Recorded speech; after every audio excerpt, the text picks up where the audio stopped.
सतनाम श्री वाहेगुरु साहब जीओ। असंख जप असंख भाओ, असंख पूजा असंख तप ताओ।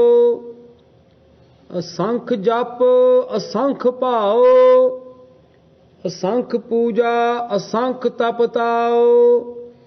असंख ग्रंथ मुख वेद पाठ, असंख जोग मन रहे उदास।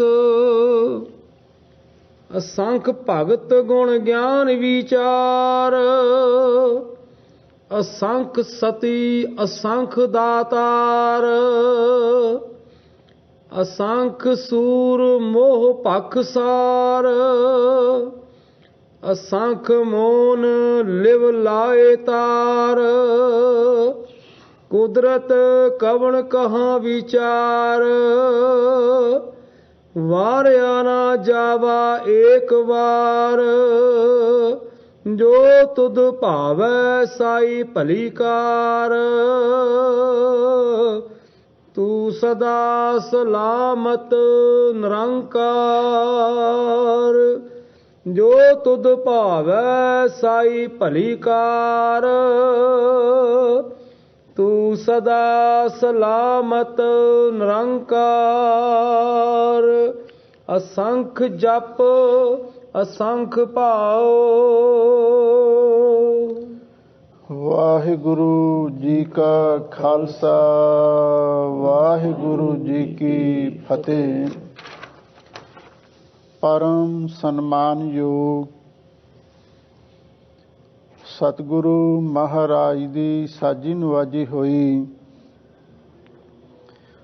गुरु खालसा सत संगत जीओ,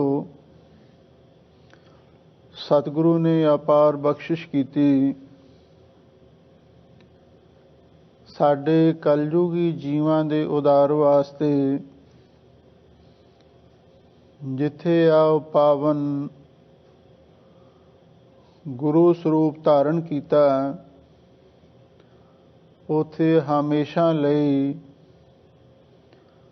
सरबत जीवां दी कल्याण वास्ते पावन अमृत रूप इलाही बाणी उचारण कीती। जिस पावन बाणी दी महिमा अपरपार है।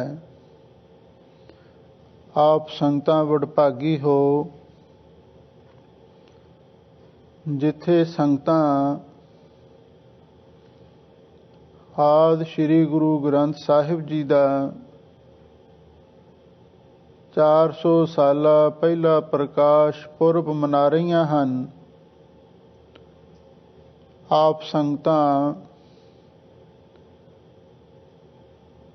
इस महान पुरब नूं समर्पित आदि श्री गुरु ग्रंथ साहिब जी दी कथा समागम कथा विचार भी सरवण कर रहे हो। ये वडभागा समा एवें नहीं मिल जाता। सतगुरु दे बचन हन, वडभागी हर संगत पावै है, भागहीन परम चोटां खावै है। बिन भागां सतसंग न लभै, बिन संगत मैल भरीजै जियो। सतगुरु दी पवित्र बाणी एक बहुत अमोलक खजाना है। ਜਦੋਂ ਆਪਾਂ ਇਸ ਦੀ ਵਿਚਾਰ ਕਰਾਂਗੇ ਤਾਂ ਸਾਨੂੰ ਪਤਾ ਲੱਗ ਸਕਦਾ ਹੈ ਇਹ ਖਜ਼ਾਨਾ ਕਿੰਨਾ ਅਮੋਲਕ ਹੈ। ਗੁਰੂ ਅਰਜਨ ਦੇਵ ਮਹਾਰਾਜ ਨੇ ਐਵੇਂ ਨਹੀਂ ਕਹਿ ਦਿੱਤਾ, ਪਿਉ ਦਾਦੇ ਕਾ ਖੋਲ ਡਿਠਾ ਖਜ਼ਾਨਾ, ਤਾਂ ਮੇਰੇ ਮਨ ਭਇਆ ਨਿਧਾਨਾ। रतन लाल जाका कछु न मोल, ਭਰੇ ਭੰਡਾਰ ਅਖੂਟ ਅਤੋਲ। ਖਾਵੈ ਹੈ ਖਰਚਾ ਹੈ ਰਲ ਮਿਲ ਭਾਈ, ਟੋਟ ਨਾ ਆਵੈ ਵੱਧ ਦੋ ਜਾਈ। ਇਹ ਐਸਾ ਅਮੋਲਕ ਖਜ਼ਾਨਾ ਹੈ, ਜੇ ਸਾਰੀ ਦੁਨੀਆ ਵੀ ਇਸ ਨੂੰ ਵਰਤਣ ਲੱਗ ਪਵੇ, ਇਹ ਕਦੇ ਮੁੱਕਣ ਵਾਲਾ ਨਹੀਂ ਹੈ। ਇੱਕ ਵਾਰ ਸੱਚਖੰਡ ਵਾਸੀ ਪੰਥ ਰਤਨ ਸ਼੍ਰੀਮਾਨ ਸੰਤ ਬਾਬਾ ਸੁੰਦਰ ਸਿੰਘ ਜੀ ਪਿੰਡਰਾਂ ਵਾਲੇ ਮਹਾਂਪੁਰਖਾਂ ਦੇ ਚਰਨਾਂ ਵਿੱਚ ਕਿਸੇ ਪ੍ਰੇਮੀ ਨੇ ਸਵਾਲ ਕਰ ਦਿੱਤਾ, ਮਹਾਂਪੁਰਖੋ,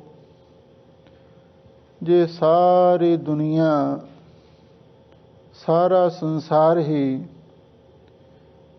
ਨਾਮ ਜਪਣ ਲੱਗ ਪਵੇ, ਬਾਣੀ ਨਾਲ ਜੁੜ ਜਾਵੇ, ਫਿਰ ਇਹਨਾਂ ਦੀ ਪਰਵਰਿਸ਼ ਕਿਵੇਂ ਹੋਵੇਗੀ, ਇਹਨਾਂ ਦੀ ਸੰਭਾਲ ਕਿਵੇਂ ਹੋਵੇਗੀ, ਅੱਗੇ ਕਾਰੋਬਾਰ ਕਿਵੇਂ ਚੱਲਣਗੇ, ਰੋਜੀ ਰੋਟੀ ਦਾ ਕਿਵੇਂ ਬੰਦੋਬਸਤ ਹੋਵੇਗਾ। ਮਹਾਂਪੁਰਖਾਂ ਨੇ, ਕਿਉਂਕਿ ਸਤਿਗੁਰੂ ਦੀ ਬਾਣੀ ਵਡਮੁੱਲਾ ਖਜ਼ਾਨਾ ਹੈ, ਇਹਦੇ ਵਿੱਚੋਂ ਸਤਿਗੁਰੂ ਨਾਨਕ ਦੇਵ ਮਹਾਰਾਜ ਸੱਚੇ ਪਾਤਸ਼ਾਹ ਦੇ ਪਵਿੱਤਰ ਵਾਕ ਪੜ੍ਹੇ। ਕਹਿਣ ਲੱਗੇ, ਦੇਖੋ, ਧੰਨ ਗੁਰੂ ਨਾਨਕ ਦੇਵ ਮਹਾਰਾਜ ਸੱਚੇ ਪਾਤਸ਼ਾਹ ਨੇ ਪਹਿਲਾਂ ਹੀ ਇਹ ਲਿਖ ਦਿੱਤਾ ਹੈ, ਨਦੀਆਂ ਹੋਵੈ ਤੇਣ ਵਾ ਸੁਮ ਹੋਵੈ ਦੁੱਧ ਕੀਓ, ਸਗਲੀ ਧਰਤੀ ਸ਼ੱਕਰ ਹੋਵੈ ਖੁਸ਼ੀ ਕਰੇ ਨਿਤ ਜੀਓ। ਜੇ ਸਾਰੀ ਦੁਨੀਆ ਹੀ ਨਾਮ ਜਪਣ ਲੱਗ ਪਵੇ ਤੇ ਉਹਨਾਂ ਨੂੰ ਕਿਸੇ ਗੱਲ ਦੀ ਚਿੰਤਾ ਨਹੀਂ ਹੋਣੀ ਚਾਹੀਦੀ। ਨਾਨਕ ਚਿੰਤਾ ਮਤ ਕਰੋ ਚਿੰਤਾ ਤਿਸ ਹੀ ਹੈ, ਜਲ ਮਹਿ ਜੰਤਿ ਉਪਾਇ ਕੈ ਤਿਨਾ ਪੇ ਰੋਜੀ ਦੇ। ਦੇਖੋ, ਉਸ ਅਕਾਲ ਪੁਰਖ ਵਾਹਿਗੁਰੂ ਪਰਮੇਸ਼ਰ ਨੇ ਪੱਥਰਾਂ ਵਿੱਚ ਵੀ ਕੀੜੇ ਪੈਦਾ ਕੀਤੇ ਹਨ। ਕਾਹੇ ਰੇ ਮਨ ਚਿਤ ਵਹਿ ਉਦਮ, ਜਾਂ ਆਹਰ ਹਰ ਜੀਉ ਭਰਿਆ, ਸੈਲ ਪੱਥਰ ਮੈਂ ਜੰਤਿ ਉਪਾਏ, ਤਾਂ ਕਾ ਰਿਜਕ ਆਗੈ ਕਰ ਧਰਿਆ। ਜੇ ਵਾਹਿਗੁਰੂ ਪੱਥਰਾਂ ਦੇ ਵਿੱਚ ਕੀੜਿਆਂ ਨੂੰ ਵੀ ਰਿਜ਼ਕ ਦੇ ਸਕਦਾ ਹੈ, ਤੇ ਫਿਰ ਸਾਨੂੰ ਚਿੰਤਾ ਕਰਨ ਦੀ ਕੀ ਲੋੜ ਹੈ, ਬਲਕਿ ਸਾਨੂੰ ਭਰੋਸਾ ਕਰਨਾ ਚਾਹੀਦਾ ਹੈ। ਹਜ਼ੂਰ ਕਹਿੰਦੇ, ਜੇ ਸਾਰੀ ਦੁਨੀਆ ਹੀ ਨਾਮ ਜਪਣ ਲੱਗ ਪਵੇ, ਨਦੀਆਂ ਹੋਵੈ ਤੇਣ ਵਾ ਸੁਮ ਹੋਵੈ ਦੁੱਧ ਕੀਓ, ਸਾਰੀਆਂ ਨਦੀਆਂ, ਨਹਿਰਾਂ, ਦਰਿਆ ਦੁੱਧ ਦੇ ਵਗਣ ਲੱਗ ਜਾਣਗੇ। ਸਾਰੀਆਂ ਨਦੀਆਂ, ਧੇਨਵਾ ਦਾ ਅਰਥ ਹੈ ਲਵੇਰੀਆਂ ਗਊਆਂ ਵਾਂਗ ਦੁੱਧ ਦੀਆਂ ਵਹਿਣ ਲੱਗ ਜਾਣਗੀਆਂ। ਸੁਮ ਹੋਵੈ ਦੁੱਧ ਕੀਓ, ਆ ਜਿੰਨੇ ਪਾਣੀ ਦੇ ਚਸ਼ਮੇ ਹਨ, ਇਹ ਵੀ ਘਿਓ ਤੇ ਦੁੱਧ ਦੇ ਵਗ ਸਕਦੇ ਹਨ। ਸਗਲੀ ਧਰਤੀ ਸ਼ੱਕਰ ਹੋਵੇ, ਆ ਸਾਰੀ ਧਰਤੀ ਵੀ ਖੰਡ ਵਰਗੀ ਮਿੱਠੀ ਹੋ ਜਾਵੇਗੀ। ਖੁਸ਼ੀ ਕਰੇ ਨਿਤ ਜੀਓ, ਜਿੰਨਾ ਕਿਸੇ ਦਾ ਜੀ ਕਰਦਾ ਦੁੱਧ ਪੀਵੇ, ਘਿਓ ਖਾਵੇ, ਖੰਡ ਖਾਵੇ, ਸਭ ਕੁਝ ਵਾਹਿਗੁਰੂ ਪਰਮੇਸ਼ਰ ਦੇਣ ਲਈ ਤਿਆਰ ਬੈਠਾ ਹੈ। ਇਸ ਲਈ ਐਸਾ ਇਹ ਵਡਮੁੱਲਾ ਖਜ਼ਾਨਾ ਸਤਿਗੁਰੂ ਮਹਾਰਾਜ ਸੱਚੇ ਪਾਤਸ਼ਾਹ ਨੇ ਸਾਨੂੰ ਬਖਸ਼ਿਸ਼ ਕੀਤਾ ਹੈ। ਜੇ ਸਾਰੀ ਦੁਨੀਆ ਵੀ ਇਸ ਨੂੰ ਵਰਤਣ ਲੱਗ ਪਵੇ, ਔਰ ਇਹ ਮੁੱਕਣ ਵਾਲਾ ਨਹੀਂ ਹੈ। ਇਹੋ ਤਨ ਅਖੁੱਟ ਨਾ ਨਖੁੱਟੈ ਨਾ ਜਾਏ, ਪੂਰਾ ਸਤਿਗੁਰ ਦੀਆ ਦਿਖਾਏ। ਡਾਕਟਰ ਖੇਮ ਸਿੰਘ ਜੀ ਗਿੱਲ, ਉਹਨਾਂ ਨੇ ਇੱਕ ਵਾਰ ਇੱਕ ਘਟਨਾ ਦਾ ਜ਼ਿਕਰ ਕੀਤਾ। ਕਹਿਣ ਲੱਗੇ, ਇਹ ਕੋਈ ਗੁਰੂ ਦਾ ਸਿੱਖ ਕਲਕੱਤੇ ਦੇ ਅੰਦਰ ਕੋਈ ਸ਼ਿਪਾਂ ਦੀ ਕੰਪਨੀ ਸੀ, ਉਹਦੇ ਵਿੱਚ ਕੰਮ ਕਰ ਰਿਹਾ ਸੀ। ਆਪਣੀ ਯੋਗਤਾ ਦੇ ਅਨੁਸਾਰ ਉਸ ਨੂੰ ਉੱਚਾ ਅਹੁਦਾ ਵੀ ਮਿਲਿਆ ਹੋਇਆ ਸੀ। ਬਹੁਤ ਸਾਰੇ ਲੋਕ ਵਿਦੇਸ਼ਾਂ ਤੋਂ ਆਉਂਦੇ, ਕਈ ਤਰ੍ਹਾਂ ਦਾ ਬਿਜ਼ਨਸ ਚੱਲਦਾ ਸੀ ਔਰ ਕਈ ਲੋਕਾਂ ਨੂੰ ਉਸ ਗੁਰਸਿੱਖ ਦੇ ਪਾਸ ਜਾ ਕੇ ਪਰਮਿਸ਼ਨ ਲੈਣੀ ਪੈਂਦੀ ਸੀ। ਉਸ ਤੋਂ ਬਾਅਦ ਹੀ ਉਹ ਕੋਈ ਨਾ ਕੋਈ ਬਿਜ਼ਨਸ ਕਰਕੇ ਆਪਣੇ ਦੇਸ਼ ਨੂੰ ਲਿਜਾ ਸਕਦੇ ਸਨ। ਇੱਕ ਦਿਨ ਕੋਈ ਅੰਗਰੇਜ਼, ਕੋਈ ਯੂਰਪ ਦੇ ਰਹਿਣ ਵਾਲਾ ਗੋਰਾ, ਉਹਨੂੰ ਪਰਮਿਸ਼ਨ ਦੀ ਲੋੜ ਸੀ। ਉਹ ਉਸ ਗੁਰਸਿੱਖ ਦੇ ਪਾਸ ਗਿਆ। ਦਫ਼ਤਰ ਦਾ ਟਾਈਮ ਖਤਮ ਹੋ ਚੁੱਕਾ ਸੀ। ਉਹ ਗੁਰਸਿੱਖ ਆਪਣੇ ਘਰ ਦੇ ਅੰਦਰ ਸੁਖਮਨੀ ਸਾਹਿਬ ਬਾਣੀ ਦਾ ਪਾਠ ਕਰ ਰਿਹਾ ਹੈ। ਉਸ ਅੰਗਰੇਜ਼ ਨੇ ਜਾ ਕੇ ਜਦੋਂ ਵੇਖਿਆ ਇਹ ਗੁਰਸਿੱਖ ਬਾਣੀ ਪੜ੍ਹ ਰਿਹਾ ਹੈ, ਪ੍ਰੇਅਰ ਕਰ ਰਿਹਾ ਹੈ, ਉਸ ਨੇ ਉਸ ਨੂੰ ਬੁਲਾਇਆ ਨਹੀਂ। ਚੁੱਪ ਕਰਕੇ ਉਹਦੇ ਕੋਲ ਬੈਠ ਕੇ ਬਾਣੀ ਸੁਣਨ ਲੱਗਿਆ। ਉਹ ਗੁਰਸਿੱਖ ਬੜੇ ਪਿਆਰ ਦੇ ਨਾਲ ਬਾਣੀ ਪੜ੍ਹ ਰਿਹਾ ਹੈ। ਅੰਗਰੇਜ਼ ਬਹੁਤ ਇਕਾਗਰਤਾ ਦੇ ਨਾਲ ਬਾਣੀ ਸੁਣ ਰਿਹਾ ਹੈ। ਜਦੋਂ ਬਾਣੀ ਸੰਪੂਰਨ ਹੋਈ, ਭੋਗ ਪਾਇਆ ਗਿਆ, ਤਾਂ ਉਸ ਵੇਲੇ ਉਸ ਗੁਰਸਿੱਖ ਨੇ ਅੰਗਰੇਜ਼ ਨੂੰ ਪੁੱਛਿਆ, ਆ ਬਈ ਤੂੰ ਕਿਵੇਂ ਆਇਆ? ਤਾਂ ਉਸ ਨੇ ਇਸ ਗੱਲ ਦਾ ਜਵਾਬ ਦੇਣ ਦੀ ਥਾਂ ਤੇ ਕੁਝ ਤਲਖੀ ਵਿੱਚ ਆ ਕੇ ਕੁਝ ਸੱਚੇ ਤੇ ਕੌੜੇ ਸ਼ਬਦ ਆਖਣੇ ਸ਼ੁਰੂ ਕਰ ਦਿੱਤੇ। ਉਹ ਕਹਿਣ ਲੱਗਾ, ਜਿਹੜੇ ਤੁਸੀਂ ਗੁਰੂ ਦੇ ਸਿੱਖ ਹੋ, ਆਪਣੇ ਗੁਰੂ ਦੇ ਨਾਲ ਬਹੁਤ ਬੇਇਨਸਾਫੀ ਕਰ ਰਹੇ ਹੋ। ਤੁਸੀਂ ਲੋਕਾਂ ਦੇ ਨਾਲ ਵੀ ਬਹੁਤ ਅਨਿਆਂ ਕਰ ਰਹੇ ਹੋ। ਉਹ ਗੁਰਸਿੱਖ ਹੈਰਾਨ ਹੋਇਆ। ਉਹ ਕਹਿਣ ਲੱਗਾ, ਤੂੰ ਜੇ ਕੋਈ ਕੰਮ ਹੈ ਮੈਨੂੰ ਦੱਸ, ਪਰ ਆਹ ਗੱਲਾਂ ਕਰਨ ਦਾ ਕੀ ਮਤਲਬ? ਤਾਂ ਅੱਗੋਂ ਉਸ ਅੰਗਰੇਜ਼ ਨੇ ਆਖਿਆ, ਤੂੰ ਮੈਨੂੰ ਇਹ ਦੱਸ, ਆ ਜੋ ਬਾਣੀ ਪੜ੍ਹ ਰਿਹਾ ਸੀ, ਇਹ ਕਿਸ ਦੀ ਬਾਣੀ ਹੈ? ਉਸ ਗੁਰਸਿੱਖ ਦਾ ਮੱਥਾ ਠਣਕਿਆ। ਕਹਿਣ ਲੱਗਾ, ਗੱਲ ਤੇ ਕੁਝ ਹੋਰ ਹੈ। ਕਹਿਣ ਲੱਗਾ, ਇਹ ਬਾਣੀ ਮੇਰੇ ਸਤਿਗੁਰੂ ਦੀ ਹੈ। ਪੰਚਮ ਪਾਤਸ਼ਾਹ, ਧਰਨ ਗਗਨ ਨਾ ਉਖੰਡ ਮਹਿ, ਜੋਤ ਸਵਰੂਪੀ ਰਹਿਓ ਪਰ, ਪਣ ਮਥਰਾ ਕਛ ਭੇਦ ਨਹੀਂ, ਗੁਰ ਅਰਜਨ ਪ੍ਰਤੱਖ ਹਰ। ਪੰਜਵੇਂ ਸਤਿਗੁਰੂ ਨੇ ਮਹਾਨ ਪਰਉਪਕਾਰ ਕੀਤਾ ਹੈ। ਦੋਹੇ ਥਾ ਬਾਣੀ ਕਾ ਬੋਹਿ ਥਾ। ਉਸ ਨੇ ਇੱਕ ਐਸਾ ਅੰਮ੍ਰਿਤ ਬਾਣੀ ਦਾ ਜਹਾਜ਼ ਸਾਨੂੰ ਬਖਸ਼ਿਸ਼ ਕਰ ਦਿੱਤਾ ਹੈ। ਕੋਈ ਵੀ ਇਸ 'ਤੇ ਚੜ੍ਹ ਜਾਵੇ, ਕੋਈ ਵੀ ਇਸ 'ਤੇ ਭਰੋਸਾ ਕਰ ਲਵੇ, ਕੋਈ ਵੀ ਇਸ 'ਤੇ ਅਸਵਾਰ ਹੋ ਜਾਵੇ, ਇਹ ਉਸ ਨੂੰ ਪਾਰ ਕਰ ਦਿੰਦਾ ਹੈ। ਇਹ ਜੋ ਪਵਿੱਤਰ ਬਾਣੀ ਸੁਖਮਨੀ ਸਾਹਿਬ ਜੀ ਦਾ ਮੈਂ ਪਾਠ ਕਰ ਰਿਹਾ ਸੀ, ਇਹ ਧੰਨ ਗੁਰੂ ਅਰਜਨ ਦੇਵ ਮਹਾਰਾਜ ਦੀ ਬਹੁਤ ਮਿੱਠੀ ਪਿਆਰੀ ਬਾਣੀ ਹੈ। ਇਹ ਗੱਲ ਸੁਣ ਕੇ ਉਸ ਅੰਗਰੇਜ਼ ਨੇ ਅੱਗੋਂ ਇਹ ਆਖਿਆ, ਇਹ ਐਸਾ ਅੰਮ੍ਰਿਤ ਦਾ ਸੋਮਾ, ਇਹ ਅੰਮ੍ਰਿਤ ਦਾ ਚਸ਼ਮਾ, ਇਹ ਫੈਜ਼ ਦਾ ਚਸ਼ਮਾ, ਤੁਸਾਂ ਇਸ 'ਤੇ ਚਾਦਰ ਕਿਉਂ ਪਾ ਕੇ ਰੱਖੀ ਹੋਈ ਹੈ? ਤੁਸੀਂ ਇਸ ਨੂੰ ਲੋਕਾਂ ਤੋਂ ਛੁਪਾ ਕੇ ਕਿਉਂ ਰੱਖਿਆ ਹੋਇਆ ਹੈ?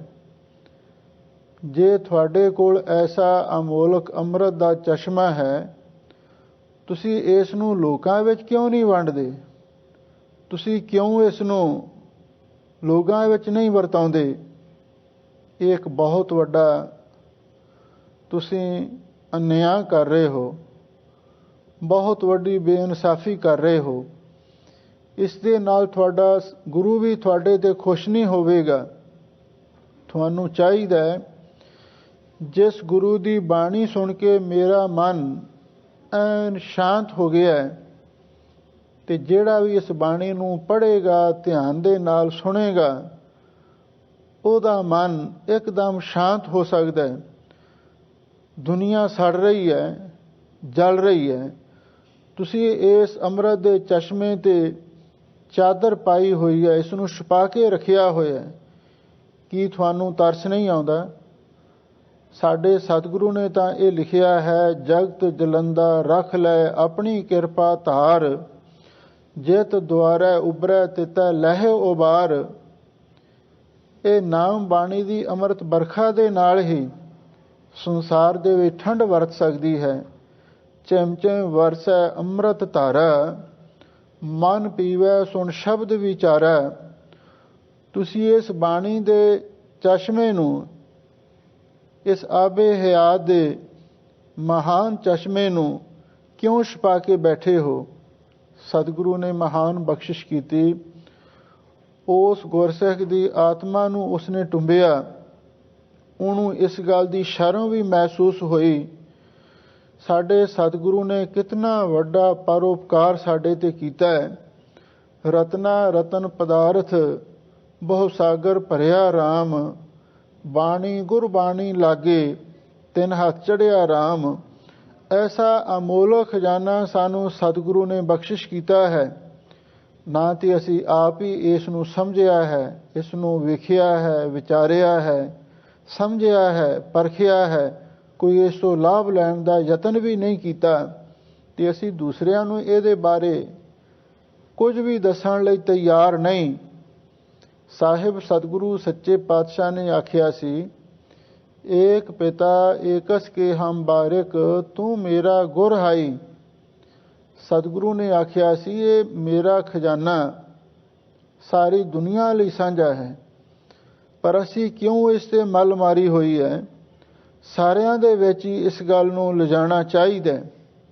ਸਤਿਗੁਰੂ ਦੀ ਮਿਹਰ ਹੋਈ ਹੈ, ਕੁਝ ਗੁਰਮੁਖਾਂ ਨੇ ਯਤਨ ਆਰੰਭੇ ਨੇ, ਇਸ ਅੰਮ੍ਰਿਤ ਦੇ ਸੋਮੇ ਨੂੰ, ਇਸ ਬਾਣੀ ਦੇ ਅੰਮ੍ਰਿਤ ਨੂੰ ਘਰ ਘਰ ਦੇ ਵਿੱਚ ਪਹੁੰਚਾਇਆ ਜਾਵੇ।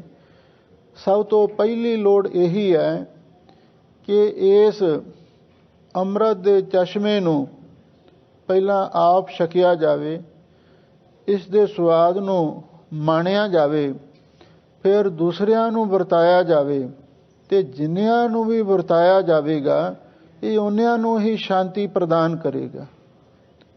ਇਸੇ ਲਈ ਧੰਨ ਹਨ ਉਹ ਗੁਰਸਿੱਖ ਮਾਈ ਭਾਈ ਜਿਹੜੇ ਇਸ ਅੰਮ੍ਰਿਤ ਦੇ ਚਸ਼ਮੇ ਤੋਂ ਅੰਮ੍ਰਿਤ ਛਕਦੇ ਹਨ। ਸਾਚੀ ਬਾਣੀ ਮੀਠੀ ਅੰਮ੍ਰਿਤ ਧਾਰ, ਜਨ ਪੀਤੀ ਤਿਸ ਮੋਖ ਦੁਆਰ। ਜਿਹੜਾ ਇਸ ਅੰਮ੍ਰਿਤ ਬਾਣੀ ਦੀ ਧਾਰਾ ਨੂੰ ਪੀਂਦਾ ਹੈ, ਇਸ ਅੰਮ੍ਰਿਤ ਦੇ ਚਸ਼ਮੇ ਨੂੰ ਛਕਦਾ ਹੈ, ਉਹਦੀ ਆਤਮਾ ਵੀ ਸ਼ਾਂਤ, ਉਹਦਾ ਮਨ ਵੀ ਪਵਿੱਤਰ ਹੋ ਜਾਂਦਾ ਹੈ। ਇਸ ਲਈ ਧੰਨ ਗੁਰੂ ਨਾਨਕ ਦੇਵ ਮਹਾਰਾਜ ਨੇ ਮਹਾਨ ਬਖਸ਼ਿਸ਼ ਕੀਤੀ। ਉਹਨਾਂ ਨੇ ਪਵਿੱਤਰ ਬਾਣੀ ਉਚਾਰੀ। ਜਿਵੇਂ ਜਿਵੇਂ ਬਾਣੀ ਉਚਾਰਨ ਕਰਦੇ ਤੇ ਉਸ ਨੂੰ ਨਾਲ ਨਾਲ ਲਿਖਵਾ ਵੀ ਲੈਂਦੇ। ਜਪਜੀ ਸਾਹਿਬ ਬਾਣੀ ਇਹ ਧੰਨ ਗੁਰੂ ਨਾਨਕ ਦੇਵ ਮਹਾਰਾਜ ਦੀ ਪ੍ਰਧਾਨ ਬਾਣੀ ਹੈ, ਸਭ ਤੋਂ ਪ੍ਰਥਮ ਬਾਣੀ ਹੈ। ਆਪ ਸੰਗਤਾਂ ਉਸ ਜਪਜੀ ਸਾਹਿਬ ਬਾਣੀ ਦੀ ਵਿਚਾਰ ਸਰਵਣ ਕਰ ਰਹੇ ਹੋ। 16 ਪੌੜੀਆਂ ਦੀ ਵਿਚਾਰ ਹੋ ਚੁੱਕੀ ਹੈ।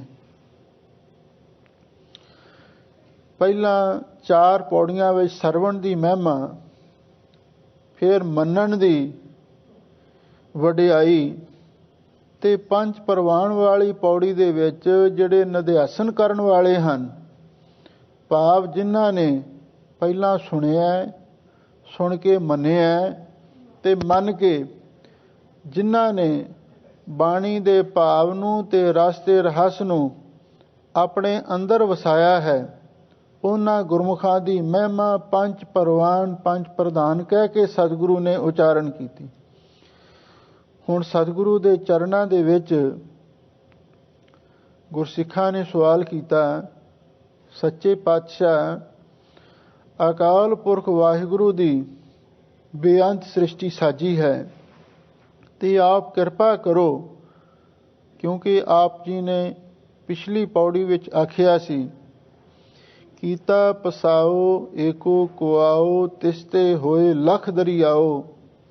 ਇੱਕੋ ਹੀ ਕੁਆਓ ਬੋਲ ਤੋਂ, ਇੱਕੋ ਹੀ ਸ਼ਬਦ ਤੋਂ ਉਸ ਅਕਾਲ ਪੁਰਖ ਵਾਹਿਗੁਰੂ ਨੇ ਸਾਰੀ ਸ੍ਰਿਸ਼ਟੀ ਦਾ ਪਸਾਰਾ ਕਰ ਦਿੱਤਾ। ਮਹਾਰਾਜ ਸਾਨੂੰ ਇਹ ਦੱਸੋ, ਉਸ ਅਕਾਲ ਪੁਰਖ ਵਾਹਿਗੁਰੂ ਨੇ ਕਿੰਨੇ ਪ੍ਰਕਾਰ ਦੀ ਸ੍ਰਿਸ਼ਟੀ ਪੈਦਾ ਕੀਤੀ। ਹੁਣ ਅੱਗੇ 3 ਪੌੜੀਆਂ ਦੇ ਅੰਦਰ ਧੰਨ ਗੁਰੂ ਨਾਨਕ ਦੇਵ ਮਹਾਰਾਜ ਸੱਚੇ ਪਾਤਸ਼ਾਹ ਨੇ 3 ਪ੍ਰਕਾਰ ਦੀ ਸ੍ਰਿਸ਼ਟੀ ਦਾ ਨਿਰਣਾ ਕੀਤਾ। ਸਭ ਤੋਂ ਪਹਿਲਾਂ ਜਿਹੜੀ ਸਤੋਗੁਣੀ ਸ੍ਰਿਸ਼ਟੀ ਹੈ, ਫਿਰ ਤਮੋਗੁਣ ਸ੍ਰਿਸ਼ਟੀ ਹੈ, ਤੀਸਰੇ ਨੰਬਰ ਤੇ ਰਜੋਗੁਣ ਸ੍ਰਿਸ਼ਟੀ ਦਾ ਗੁਰੂ ਮਹਾਰਾਜ ਨੇ ਬਹੁਤ ਸੋਹਣਾ ਨਿਰਣਾ ਕੀਤਾ ਹੈ। ਸਤੋਗੁਣ ਤੋਂ ਮੁਰਾਦ ਉਹਨਾਂ ਲੋਕਾਂ ਦੀ ਹੈ ਜਿਹੜੇ ਧਰਮੀ ਹਨ, ਸ਼ਾਂਤ ਚਿੱਤ ਵਾਲੇ ਹਨ, ਦੁਨੀਆ ਵਿੱਚ ਨੇਕੀ ਤੇ ਭਲਾਈ ਦੇ ਕੰਮ ਕਰਦੇ ਹਨ, ਰੱਬ ਦਾ ਨਾਮ ਵੀ ਜਪਦੇ ਹਨ। ਉਹਨਾਂ ਨੂੰ ਸਤੋਗੁਣੀ ਆਖਿਆ ਜਾਂਦਾ ਹੈ। ਤਮੋਗੁਣੀ ਉਹ ਹਨ ਜਿਹੜੇ ਹਮੇਸ਼ਾ ਹੀ ਮਾੜੇ ਕੰਮ ਕਰਦੇ ਹਨ, ਪਾਪ ਕਰਦੇ ਹਨ, ਅਪਰਾਧ ਕਰਦੇ ਹਨ, ਚੋਰੀਆਂ ਵੀ ਕਰਦੇ ਹਨ, ਡਾਕੇ ਵੀ ਮਾਰਦੇ ਨੇ। ਉਹਨਾਂ ਨੂੰ ਤਮੋਗੁਣੀ ਆਖਿਆ ਜਾਂਦਾ ਹੈ। ਚੌਥੇ ਨੰਬਰ ਤੇ ਰਜੋਗੁਣ ਸ੍ਰਿਸ਼ਟੀ ਹੈ।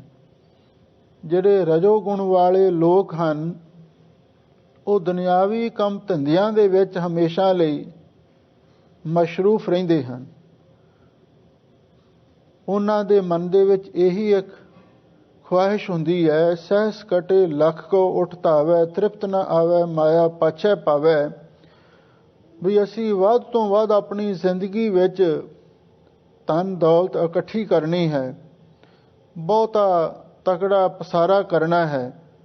ਜਿਹੜੇ ਇਸ ਪਾਸੇ ਤੁਰੇ ਹੋਏ ਹਨ, ਉਹਨਾਂ ਨੂੰ ਰਜੋਗੁਣੀ ਕਿਹਾ ਜਾਂਦਾ ਹੈ।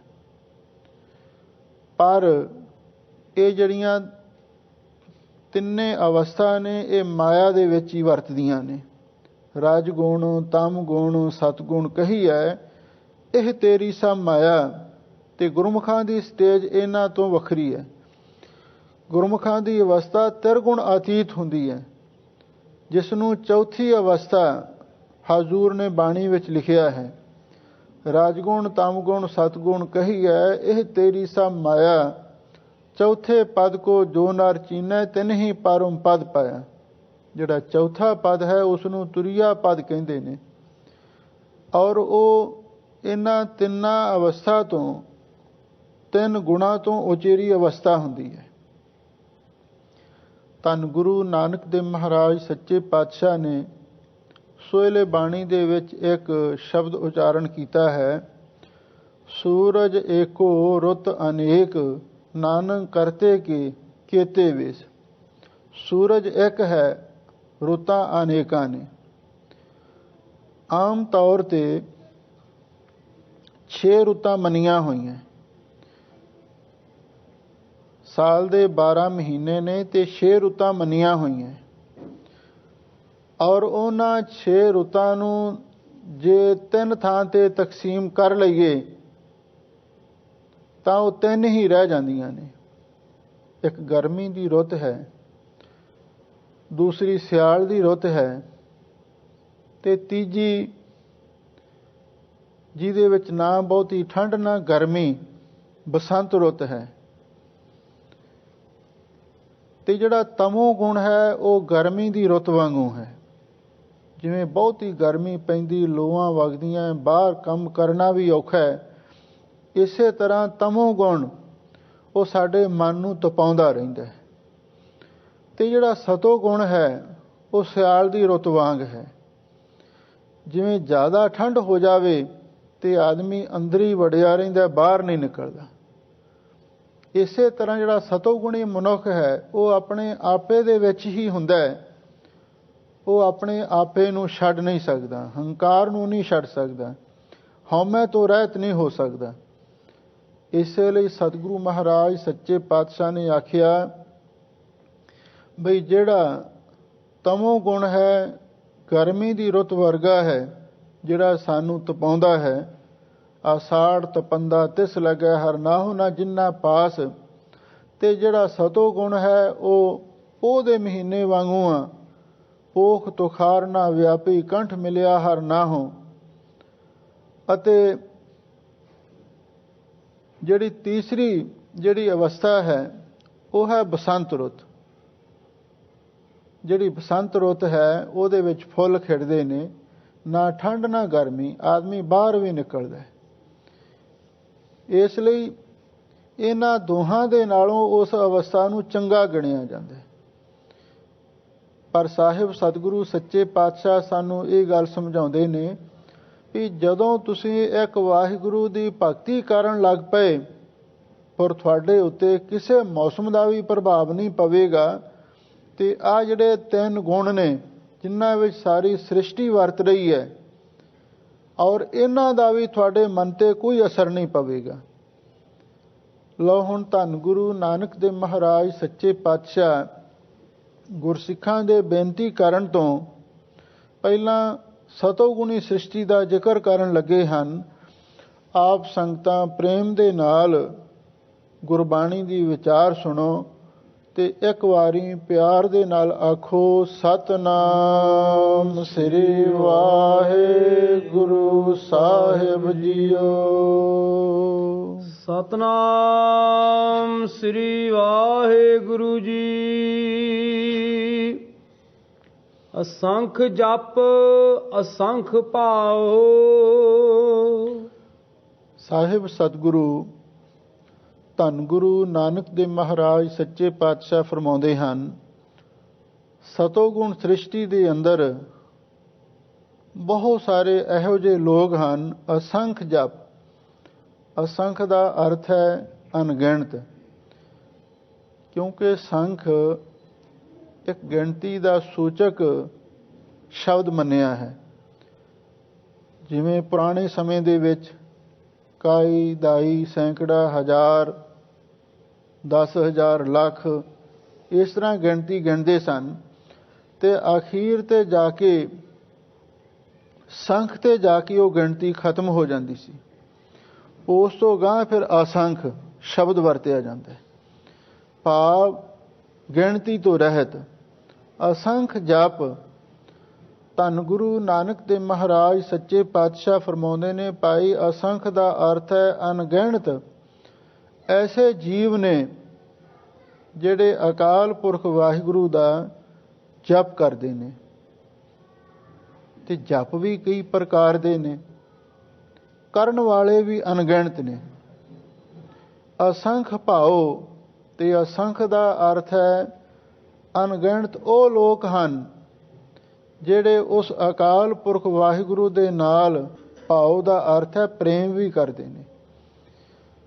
ਕਿਉਂਕਿ ਸਤਿਗੁਰੂ ਮਹਾਰਾਜ ਨੇ ਬਾਣੀ ਦੇ ਵਿੱਚ ਲਿਖਿਆ ਹੈ, ਜਿਨ ਪ੍ਰੇਮ ਕੀਓ ਤਿਨ ਹੀ ਪ੍ਰਭ ਪਾਇਓ। ਪ੍ਰੇਮ ਨਾਲ ਹੀ ਪਰਮਾਤਮਾ ਦੇ ਨੇੜੇ ਅਸੀਂ ਪਹੁੰਚ ਸਕਦੇ ਹਾਂ। ਜੋ ਤੋ ਪ੍ਰੇਮ ਖਿਲਣ ਕਾ ਚਾਓ, ਸਿਰ ਤਰ ਤਲੀ ਗਲੀ ਮੇਰੀ ਆਓ। ਇਤ ਮਾਰਗ ਪੈਰ ਧਰੀਜੈ, ਸਿਰ ਦੀਜੈ ਕਾਣ ਨਾ ਕੀਜੈ। ਨਾਲ ਸਤਿਗੁਰੂ ਨੇ ਇਹ ਵੀ ਕਹਿ ਦਿੱਤਾ, ਇਹ ਪਰਮ ਪਿਆਲਾ ਖਸਮ ਕੈ, ਜੈ ਭਾਵੈ ਤੈ ਦੇ। ਇਹ ਪ੍ਰੇਮ ਦਾ ਪਿਆਲਾ ਵਾਹਿਗੁਰੂ ਪਰਮੇਸ਼ਰ ਦੇ ਕੋਲ ਹੈ, ਉਹਦੇ ਹੱਥ ਵਿੱਚ ਹੈ। ਜਿਸ ਨੂੰ ਚਾਹੇ ਉਸੇ ਨੂੰ ਦਿੰਦਾ ਹੈ, ਆਪਣੇ ਆਪ ਕੋਈ ਪ੍ਰੇਮ ਨਹੀਂ ਲੈ ਸਕਦਾ।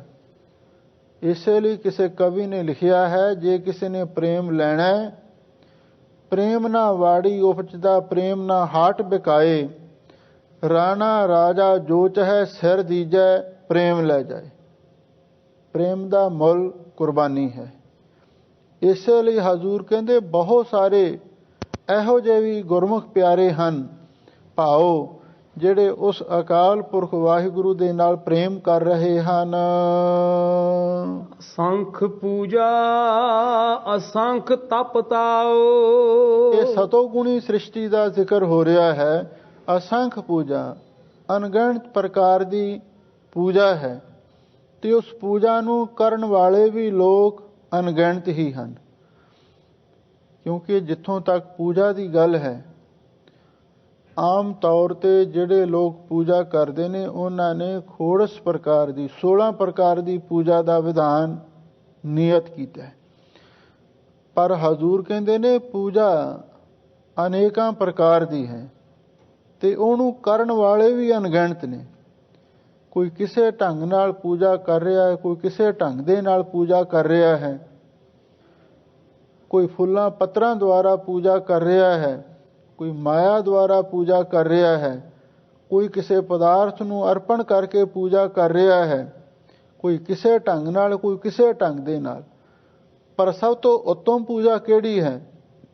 ਧੰਨ ਗੁਰੂ ਨਾਨਕ ਦੇਵ ਮਹਾਰਾਜ ਨੇ ਲਿਖਿਆ ਹੈ, ਤੇਰਾ ਨਾਮ ਕਰੀ ਚਨਨਾਠੀਆ ਜੇ ਮਨ ਉਰਸਾ ਹੋਏ, ਕਰਨੀ ਕੁੰਗੂ ਜੇਰਲੇ ਘਟ ਅੰਤਰ ਪੂਜਾ ਹੋਏ, ਪੂਜਾ ਕੀਚੈ ਨਾਮ ਤੇ ਆਈਐ ਬਿਨ ਨਾਵੈ ਪੂਜ ਨਾ ਹੋਏ। ਵਾਹਿਗੁਰੂ ਦਾ ਨਾਮ ਜਪਣਾ, ਸਿਮਰਨ ਕਰਨਾ ਸਭ ਤੋਂ ਉੱਤਮ ਪੂਜਾ ਹੈ। ਕਲਗੀਧਰ ਪਾਤਸ਼ਾਹ ਨੇ ਵੀ ਖਾਲਸੇ ਨੂੰ ਹੁਕਮ ਕੀਤਾ ਸੀ, ਪੂਜਾ ਅਕਾਲ ਦੀ, ਪਰਚਾ ਸ਼ਬਦ ਦਾ, ਦੀਦਾਰ ਖਾਲਸੇ ਦਾ ਕਰਨਾ। ਪੂਜਾ ਅਕਾਲ ਦੀ ਕਰਨੀ ਚਾਹੀਦੀ ਹੈ। ਠੀਕ ਹੈ, 33 ਕਰੋੜ ਦੇਵਤੇ, 9 ਕਰੋੜ ਦੇਵੀਆਂ, 45 ਪਦਮ ਦੈਂਤ ਵੀ ਮੰਨੇ ਹੋਏ ਨੇ। ਦੈਂਤਾਂ ਦੀ ਗਿਣਤੀ, ਰਾਖਸ਼ਾਂ ਦੀ ਗਿਣਤੀ ਵਧੇਰੇ ਹੈ, ਦੇਵਤਿਆਂ ਦੀ ਗਿਣਤੀ ਘੱਟ ਹੈ। ਹਜ਼ੂਰ ਕਹਿੰਦੇ ਨੇ ਅਸੰਖ ਪੂਜਾ, ਇਉਂ ਅਣਗਿਣਤ ਪ੍ਰਕਾਰ ਦੀ ਪੂਜਾ ਹੈ ਤੇ ਕਰਨ ਵਾਲੇ ਵੀ ਬੇਅੰਤ ਨੇ। ਅਸੰਖ ਤਪ ਤਾਓ, ਤੇ ਅਸੰਖ ਦਾ ਅਰਥ ਹੈ ਅਣਗਿਣਤ ਪ੍ਰਕਾਰ ਦੇ ਤਪ ਨੇ। ਰਾਜਸੀ, ਤਾਮਸੀ, ਸਾਂਤਕੀ ਭੇਦ ਕਰਕੇ 3 ਕਿਸਮ ਦਾ ਤਪ ਸਾਡੇ ਇਤਿਹਾਸ ਵਿੱਚ ਲਿਖਿਆ ਮਿਲਦਾ ਹੈ। ਤਮੋਗੁਣੀ ਤਪ ਇਹ ਹੈ, ਜਿਵੇਂ ਪੁਰਾਣੇ ਸਮੇਂ ਦੇ ਵਿੱਚ ਲੋਕ ਤਪੱਸਿਆ ਕਰਦੇ ਸਨ, ਭੁੱਖੇ ਰਹਿਣਾ, ਪੁੱਠੇ ਲਟਕਣਾ, ਜਲ ਧਾਰੇ ਕਰਨੇ, ਧੂਣੀਆਂ ਸੇਕਣੀਆਂ, ਉੱਪਰ ਨੂੰ ਬਾਹਾਂ ਕਰਕੇ ਖੜੇ ਹੋਣਾ, ਕਪਾਲੀ ਆਸਣ ਲਾਉਣਾ, ਇਹਨੂੰ ਤਾਮਸੀ ਤਪ ਕਿਹਾ ਜਾਂਦਾ ਹੈ। ਦੂਸਰਾ ਰਾਜਸੀ ਤਪ ਹੈ। ਰਾਜਸੀ ਤਪ ਉਸ ਨੂੰ ਕਹਿੰਦੇ ਨੇ ਆਪਣੀਆਂ ਇੰਦਰੀਆਂ ਨੂੰ ਵਿਸ਼ਿਆਂ ਵਿਕਾਰਾਂ ਵੱਲੋਂ ਰੋਕਣਾ। ਜੇ ਅੱਖਾਂ ਕਿਸੇ ਸੁੰਦਰ ਵਸਤੂ ਨੂੰ ਦੇਖ ਕੇ ਬਾਹਰ ਨੂੰ ਦੌੜਦੀਆਂ ਨੇ, ਇਹਨਾਂ ਨੂੰ ਰੋਕਣਾ। ਜੇ ਕੰਨ ਨਿੰਦਿਆ ਚੁਗਲੀ ਸੁਣਨ ਵਾਸਤੇ, ਕੋਈ ਭੈੜੇ ਗੀਤ ਸਰੋਤ ਸੁਣਨ ਵਾਸਤੇ ਦੌੜਦੇ ਨੇ, ਇਹਨਾਂ ਨੂੰ ਕਾਬੂ ਕਰਨਾ। ਸਾਰੀਆਂ ਇੰਦਰੀਆਂ ਨੂੰ ਹੱਥਾਂ ਨਾਲ ਚੋਰੀ ਜਾਰੀ ਤੋਂ ਪਰਹੇਜ਼ ਕਰਨਾ। ਆਪਣੀ ਰਸਨਾ ਤੋਂ ਭੈੜੇ ਬੋਲ ਨਾ ਬੋਲਣੇ, ਇਹ ਇੱਕ ਤਪ ਹੈ, ਇਹਨੂੰ ਰਾਜਸੀ ਤਪ ਕਹਿੰਦੇ ਨੇ। ਕੱਲੇ ਸਰੀਰ ਨੂੰ ਕਸ਼ਟ ਦੇਣਾ, ਇਹ ਤਾਮਸੀ ਤਪ ਹੈ। ਤੇ ਆਪਣੀਆਂ ਇੰਦਰੀਆਂ ਨੂੰ ਦਮਨ ਕਰਨ ਦੇ ਲਈ ਯਤਨ ਕਰਨਾ, ਇਹ ਰਾਜਸੀ ਤਪ ਹੈ। ਤੇ ਸਤੋਗੁਣੀ ਤਪ ਕਿਹੜਾ ਹੈ? ਸਤੋਗੁਣੀ ਤਪ ਇਹ ਹੈ ਜੋ ਸਤਿਗੁਰੂ ਨੇ ਸਾਨੂੰ ਬਖਸ਼ਿਸ਼ ਕੀਤਾ ਹੈ ਵੀ ਸੰਗਤ ਵਿੱਚ ਆਓ, ਉੱਥੇ ਸ਼ਾਂਤ ਹੋ ਕੇ ਬੈਠੋ, ਕਿਉਂਕਿ ਸਤੋਗੁਣ ਦਾ ਸ਼ਾਂਤੀ ਨਾਲ ਹੀ ਸੰਬੰਧ ਹੈ। ਤੁਸੀਂ ਸ਼ਾਂਤ ਹੋ ਕੇ ਸਤਿਗੁਰੂ ਮਹਾਰਾਜ ਦੇ ਚਰਨਾਂ ਵਿੱਚ ਬੈਠੋ ਔਰ ਇੱਥੇ ਬੈਠ ਕੇ ਬਾਣੀ ਸੁਣੋ, ਕੀਰਤਨ ਸੁਣੋ, ਕਥਾ ਸੁਣੋ। ਅਤੇ ਇਸ ਦੇ ਨਾਲ ਨਾਲ ਜੇ ਤੁਹਾਡਾ ਮਨ ਜਾਂ ਤੁਹਾਡਾ ਫੁਰਨਾ ਕਿਧਰੇ ਬਾਹਰ ਜਾਂਦਾ ਹੈ, ਉਸ ਨੂੰ ਰੋਕੋ। ਜਿਹੜਾ ਮਨ ਦੇ ਫੁਰਨੇ ਨੂੰ ਰੋਕਣਾ ਹੈ, ਨਾਮ ਬਾਣੀ ਦੇ ਅਭਿਆਸ ਦੇ ਨਾਲ, ਇਹ ਸਤੋਗੁਣੀ ਤਪ ਹੈ। ਗੁਰੂ ਮਹਾਰਾਜ ਨੇ ਤਾਮਸੀ ਤਪ ਤੋਂ ਸਾਨੂੰ ਮਨਾ ਕੀਤਾ ਹੈ। ਜਿਹੜਾ ਸਤੋਗੁਣੀ ਤਪ ਹੈ, ਸ਼ਬਦ ਦੇ ਨਾਲ, ਬਾਣੀ ਦੀ ਸ਼ਕਤੀ ਨਾਲ ਆਪਣੇ ਮਨ ਨੂੰ ਮਾੜੇ ਫੁਰਨਿਆਂ ਤੋਂ ਹਟਾਉਣਾ। ਮਨ ਲੋਚੈ ਬੁਰਾਈਆਂ ਗੁਰ ਸ਼ਬਦੀ, ਇਹ ਮਨ ਹੋੜੀ ਹੈ, ਇਹ ਸ਼ਾਂਤ ਕੀ ਤਪ ਹੈ। ਹਜ਼ੂਰ ਕਹਿੰਦੇ ਨੇ ਅਸੰਖ ਤਪ ਤਾਓ, ਅਣਗਿਣਤ ਪ੍ਰਕਾਰ ਦੇ ਤਪ ਨੇ ਤੇ ਅਣਗਿਣਤ ਪ੍ਰਕਾਰ ਦੇ ਤਪੀਏ ਨੇ। ਤਪ ਤਾਓ ਜਿਹੜੇ ਅਨੇਕ ਪ੍ਰਕਾਰ ਦੇ ਤਪ ਨੂੰ, ਤਾਓ ਦਾ ਅਰਥ ਹੈ ਤਾਰੇ ਹਨ, ਉਹ ਤਪ ਕਰ ਰਹੇ ਹਨ।